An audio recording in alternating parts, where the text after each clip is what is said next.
Unless you have singing, dancing, light show, people in PI planning are going to disconnect from business presentations after 15 to 20 minutes. So keep it short and relevant.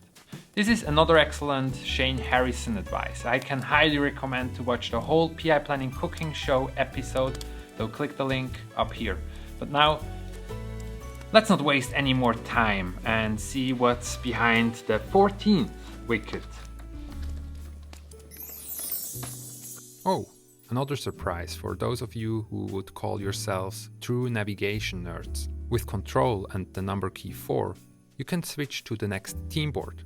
Okay, I must correct myself. It is not only interesting for navigation nerds, but also for POs, PMs, RTs, etc., who quickly need to jump from team to team.